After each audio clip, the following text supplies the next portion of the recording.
Canner drives it, Gobert gets it stolen by Trey. Here comes the break, 3-on-1, Trey to the window, missed it, Johnson tip, no, Gobert follows! Watch Rudy run! Utah by 10. Welcome to Tip Off. I'm David Locke, radio voice of the Utah Jazz, Jazz NBA insider. I'm trying something new today, because why, we always do. And I'm actually not sure if it's working at all. So we'll see. Maybe it's working. Maybe it's not.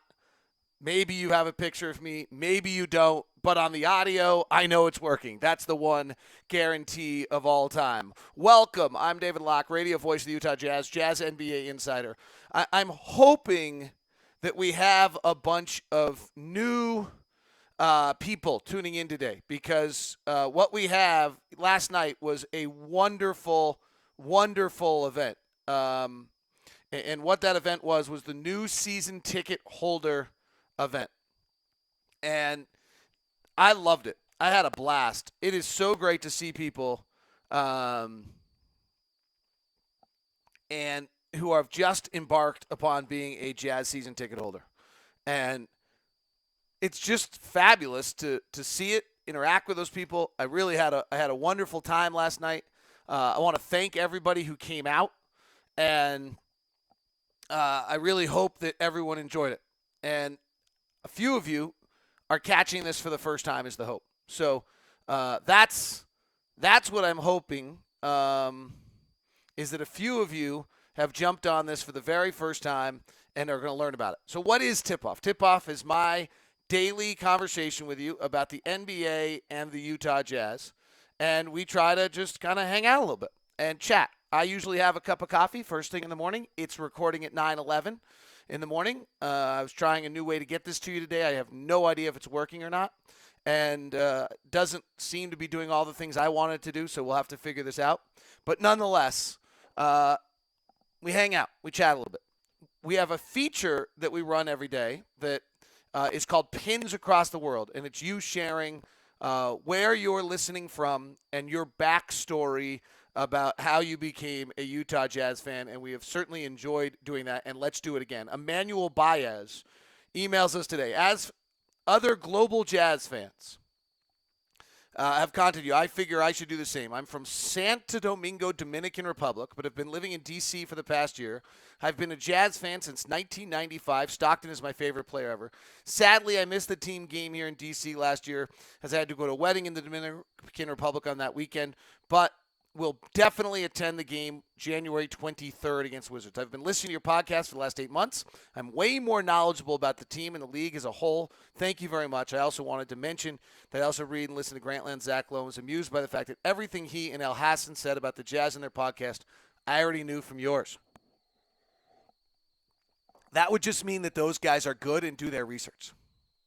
So, anyway, we like that. So thank you. Emmanuel, thank you for joining in. You are from the Dominican Republic. We add that to our pins across the world: Kazakhstan, India, Geelong, Australia, France, Red Deer, Alberta, Philadelphia, Clinton, Utah, Munich, Germany, Korea, Greece, Adelaide, South Australia, Huntsman Cancer Research Foundation, Salt Lake City, Osaka, Japan, Hong Kong, Prague, Czechoslovakia, Stockholm, Sweden, Alabama, Greensboro, North Carolina, Nashville, Tennessee, Bradenton, Florida, Alkmaar, Holland, Reno, Nevada, Melbourne, Australia, Chile, Mongolia, Boise, Idaho, Sao Paulo, Brazil, Brunei, some island out of Southeast Asia, Austin, Texas, Los Angeles, St. George, and now the Dominican Republic. And D.C., really. Great to have you aboard. Thank you so much for being a part of this. I had a really cool experience yesterday before we dig into tip-off, and I'm going to have to post it for you. It's going to take some editing. We're doing this feature on the broadcast this year, which is this day in Jazz history, and then if it doesn't turn out to be this day in Jazz history, it turns out to be instead we're doing this day in NBA history. And so I've got to go back through a bunch of old check-in with people historically with the Jazz, and I spoke to Frank Layden yesterday for 45 minutes and really got to do the interview, I think, in a lot of ways everybody always wishes they could do with Frank Layden, which was, the not very good interview. when you're broadcasting, you're always trying to be so good. And instead, what was I doing? Hey, Frank, John Stockton. Tell me about John Stockton. Tell me about Mark Eaton. I would ask him about a specific date and a specific time and some things of that sort. But, sometimes he doesn't remember them, but he'd tell me a story about the player instead. It's going to be great. I will actually try to give you Locked on Jazz the entire interview at some point because it was just too good for a Jazz fan not to hear. But that wasn't the format by which we did the interview, so I'll have to look at it. All right, let's dig in.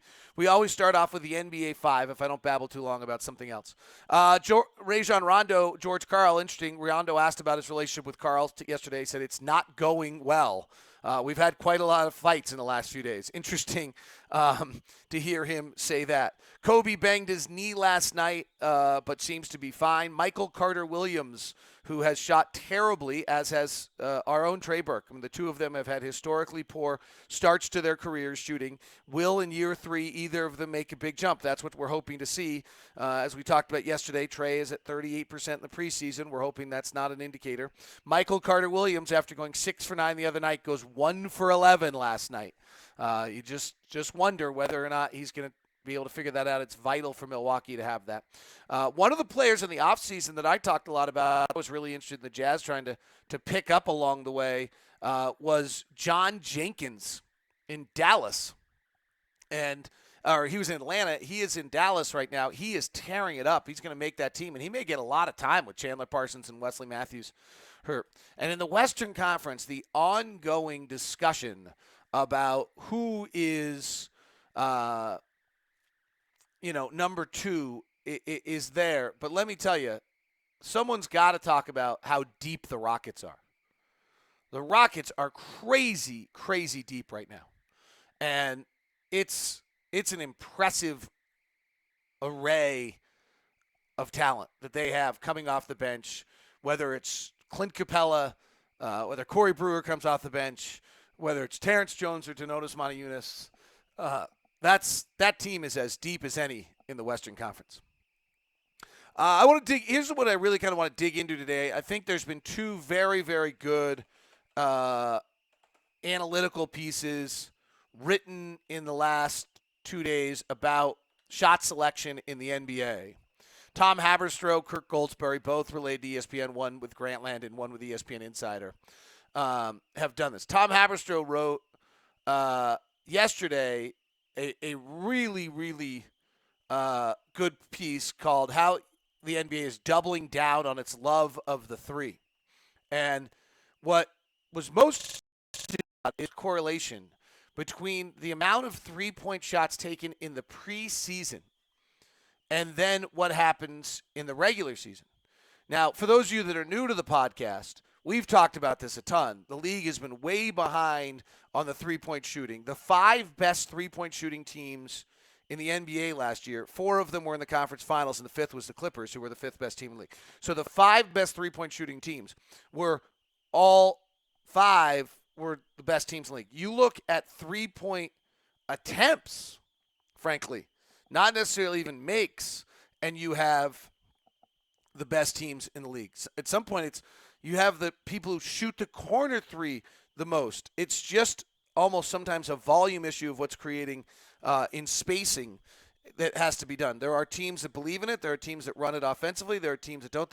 The earlier 3, the earlier in the offense has become very in vogue. It's something Quinn's working on a great deal. So, with that said, the regular season three-point shooting right now or the preseason three-point shooting is at a historical level. Right now in the preseason, teams are taking 25 threes per game on average. Last year was 21.8. It would be the largest 1 year to next year jump other than the year they shortened the three-point line. Last year,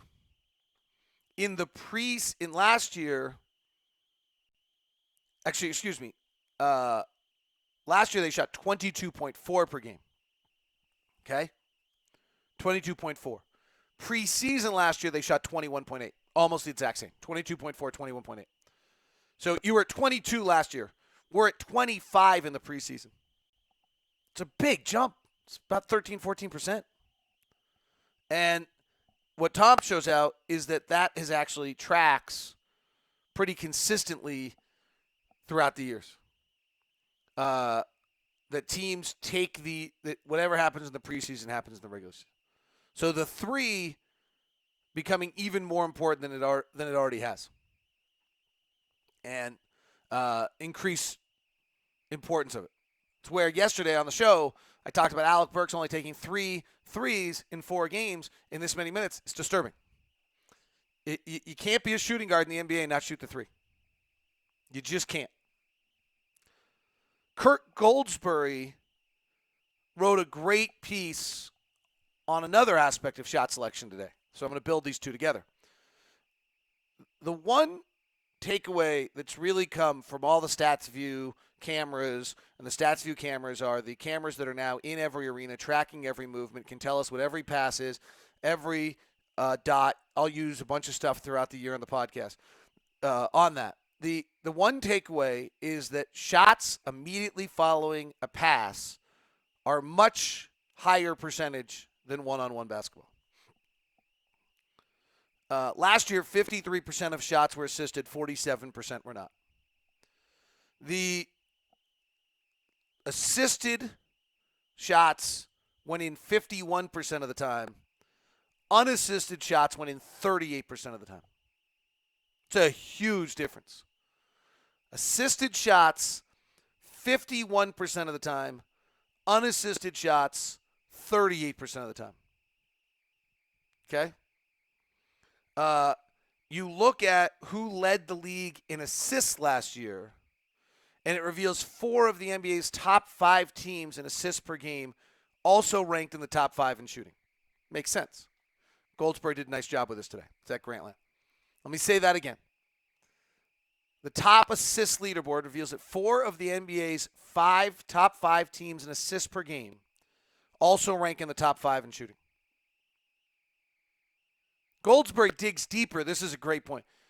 For those that are new to this, again, for our new audience on the tip-off, hopefully the new season ticket holders, people who jumped in for the first time from finding out about it yesterday, or old-timers, you know this. The money shots in the NBA are at the rim or three-point shots. And corner threes are far better than top-of-the-arc threes. And I'll break this down to you in the numbers, but basically any mid-range shot, I don't actually, off the top of my head, I don't have it. I'm not in my game. During the season, I can pull this out just absolutely without any problem at all. Here, I have it, actually. I'm pulling it up right now. That's player. I need team shot location. Here we go. Your percentage of points, if you're shooting in the restricted area, below the half circle, 1.2 points per shot. If you're shooting a corner 3, it's about 1.15 points per shot. If you're shooting an above the break 3, break being the free throw line extended, where the lines go straight and then curl, that's above the break, 1.03. Let me say it again. Points per attempt from the restricted area, 1.2. Corner 3, 1.15. Above the break, 1.03, call it 1. Any mid-range shot in the paint, but not in the restricted area, still a bad shot, or mid-range, non-paint, non-three-pointer, is 0.78 points per shot. Points per shot is the key thing here. So 0.78 points per shot. Now, what Goldsberry digs into today is second level terrible shooting, which is on my own mid-range field goals. Unassisted mid-range field goals. He calls it OMFG, which is awesome. So on your own mid-range field goals, you average 0.68 points per shot. So regular mid-range, 0.78, 0.78. On your own, unassisted, mid-range, 0.68. 0.68 compared to 1.2 at the rim, 1.15 corner 3, 1.03 at the top. Now, Goldsberry points out it makes players like Chris Paul, Gordon Hayward, Jared Jack, quoting exactly from Goldsberry, Mike Conley, Markieff Morris, players who can take and make that on-your-own mid-range field goal over 40% of the time very valuable. Rodney Hood, I'll show you, should be in that list as well. So let me actually see using, I don't know what's going to happen here. I'm going to try to show you something here. Let me see if I can find what I'm trying to show you. Okay. The Jazz realm to this is what I'm trying to show you. And we'll see if I can do it. I don't know. I have not used this before. And so that's not going to work. I have no idea what I've done. Wonder if I can escape out. There we go. So I was trying to use this new video thing so I could screen share because I can't screen share off live stream, which drives me crazy, but I can't figure out how to screen share on this either. So I'll have to just read it, which is unfortunate. I'll post it at weareutahjazz.com/LockedOnJazz.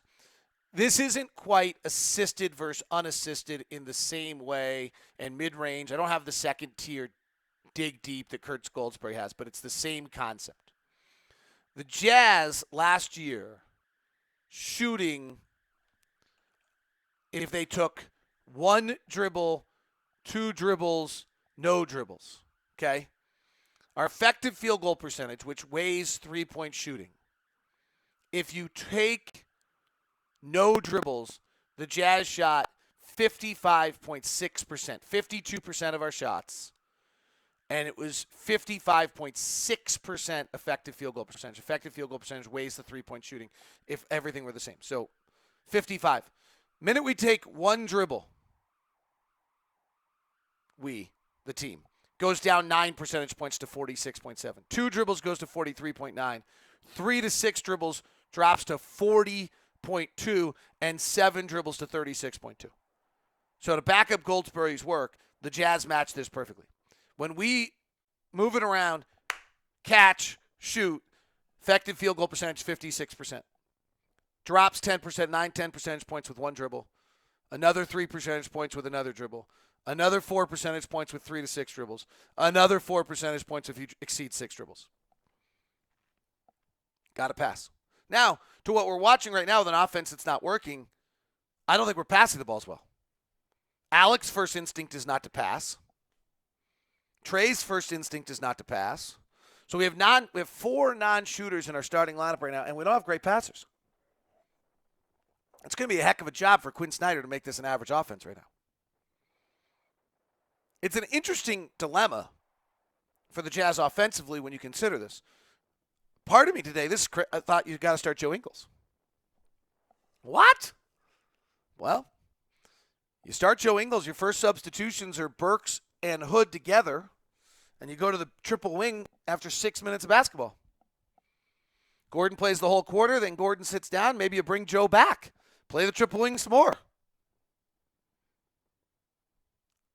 The triple wing, for those that are new to the podcast, is the non-point guard lineup. How much triple wing can you actually play? Played about 20 minutes of it the other night. Maybe it's more. Maybe you start traditionally. 6 minutes in, you bring in your triple wing, and because you didn't start Alec or Rodney, and you start Joe instead, it's kind of crazy. Now you can just run with it. Hayward plays the whole first quarter. Hayward sits down. Joe or Elijah flies back in. Alec and Rodney go to 12 minutes to the 6-minute mark. Now you start fiddling around. You want to keep the guys under 32 minutes a night. They don't want to exceed 32 minutes a night. That's the workload that seems to be kind of a threshold health issue workload. But from the Jazz standpoint, ball movers. Who's a ball mover? Ingles is a ball mover on our team. Gordon Hayward's a ball mover on the team. Raul Neto's probably a ball mover on the team. Alec Burks not a ball mover. I don't think Rodney Hood's a ball mover either, frankly. It's an interesting question, but the ball movement issue is vital. Now, it's not just ball movement. That's a little misleading. At some point you gotta create enough to get the defense to alter, so then you move the ball. Something's got to start. All right, well, now Joe doesn't help that. Does Trey help that? Does Howell help that? Does Alec help that? Probably. Does Rodney help that? Probably. Gordon help that? Yeah. So there's got to be the initial action that starts the movement, that creates the ball movement, that creates this scenario where you now can get the assisted shot, shoot 51% on an assisted shot overall, and 38% overall. From a Jazz standpoint, with effective field goal percentage, 56%. One dribble still probably classified as assisted, by the way. Now you get into 3 to 6 dribbles. The difference between 0 dribbles and 3 to 6 dribbles is 16 percentage points of effective field goal percentage. 56% to 40. Got to create that. From a player standpoint, this is the screen I wanted to share with you, but I just can't. It's seemed way too complicated. So we'll have to probably find some other system. Nothing's easy anymore. The Gordon Hayward catch and shoot, effective field goal percentage, 61%, 3 to 6 dribbles, 43%. Pretty good. 43% is really good, but still, difference between catch and shoot is significant. Alec Burks, who we all think is such a great dribble drive guy, the minute he takes 3 dribbles, he shoots 36% effective field goal percentage last year. Shoulder issue last year. Trey Burks at 36%. Trey Burke, catch and shoot, 54, effective field goal percentage, 54%. 3-6 dribbles, 36%. 18 percentage point difference. Alec Burks last year was a 23 percentage point difference. We'll see whether that holds this year with better health. Joe Ingles, 57% catch and shoot, effective field goal percentage, 44 overall. Not bad. Just shoots it rarely. The interesting one is Rodney Hood. Rodney Hood, 3 to 6 dribbles, shot 54% last year. It's an incredible number. It puts him in the elite of the NBA in that skill category. That, my friends, is tip-off today. I hope you were able to view it all right. Tried this new system. We'll see whether it works. I think it's a bust. But that's, we try stuff. That's the signature for those that are new to this show. The signature is we're always trying things. We make a hell of a lot of mistakes, and you're supposed to just stick with me. And I appreciate it. Hey, if you're new to the show, send me a tweet at @LockedOnSports or a note on Facebook. Tell me if you caught it for the first time today. If you're one of those season ticket holders who was at the event last night. So great to have you aboard as a Jazz people. For those of you who've been with us for the whole time, great as well. Thanks so much for tuning in today. Really enjoy having you.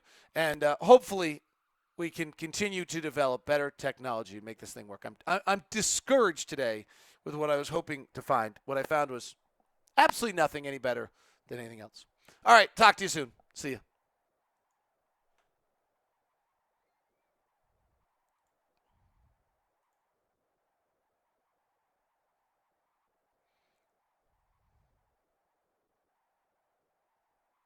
No idea how to end this.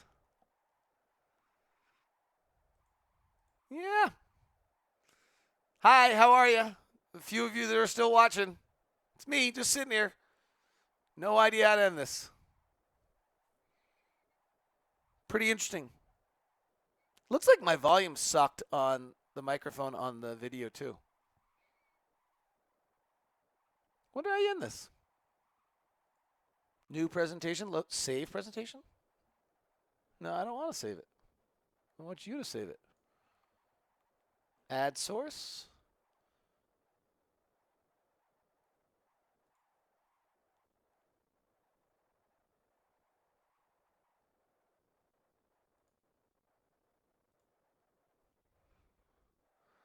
Oh, they want me to spend. It's like they're going to charge me money to turn this off.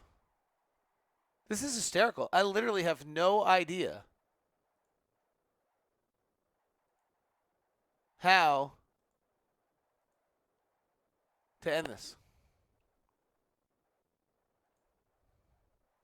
Hey, there's my screen capture, which I don't really want. All right, so let's go back to this. All right, so that actually taught me how to screen capture there by accident. I could have like 6 scenes, which is kind of cool, but